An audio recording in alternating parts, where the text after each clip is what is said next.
ఫ్యాన్స్లో. మీరు మాట్లాడిన ఇండస్ట్రీలో కొంచెం మిక్స్డ్గా ఉన్నారు. ఇప్పుడు ఫైనల్గా ఆడియన్స్కి మీరు ఏం చెప్పదలుచుకున్నారు? ఇలాంటి టాకులు, రివ్యూలు వీటిపైన మీ ఒపీనియన్ ఏంటి? రివ్యూలు అంటే ఇక ఎవరి ఒపీనియన్ వాళ్ళదండి, ఎవరిని తప్పట్టడానికి లేదు. సో వాళ్ళ ఒపీనియన్ వాళ్ళు చెప్పారు. బట్ గ్రౌండ్ లెవెల్ రియాలిటీ వేరు. మనకి ఎప్పుడైనా కానీ cinema word of mouth, audience టాకే ఇంపార్టెంట్ కదా. సో ఎవరిని తప్పట్టడానికి లేదు ఇందులో, అంతే. వర్డ్ ఆఫ్ మౌత్ అయితే బ్రహ్మాండంగా ఉంది. అందుకనే మీరు బిఎంఎస్ బుక్ మై షో చూస్తే ట్రెండింగ్ ఎవ్రీ అవర్ ఆల్మోస్ట్ 18,000, 20,000, 21,000 కూడా టికెట్స్ సేల్ అవుతుంది. సో ట్రెండ్ ఈజ్ సూపర్ యాక్చువల్గా చెప్పాలంటే. లాస్ట్ వీక్ ఈ మెస్ గందరగోళంలో ఇండస్ట్రీ నుంచి మీకు ఎలాంటి సపోర్ట్ వచ్చింది సార్?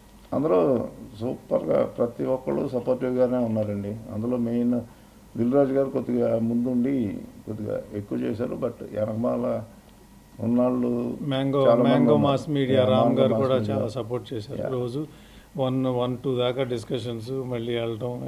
అంటే దీనికి తోడు మళ్ళీ తెలంగాణలో టికెట్ రేట్లు అప్లై చేయటం, మళ్ళీ కోర్టు ఏదో ఇవ్వటం ఇంజంక్షన్, మళ్ళీ అది వాళ్ళు కొట్టేశారు. సో మళ్ళీ అన్నీ అప్లికబుల్ అవుతాయి. సో ఇవన్నీ ఏంటో ఒక స్పీడ్ బ్రేకర్ రావటం, మళ్ళీ అది దాటుకోవటం లాగా అయ్యిందనమాట. అది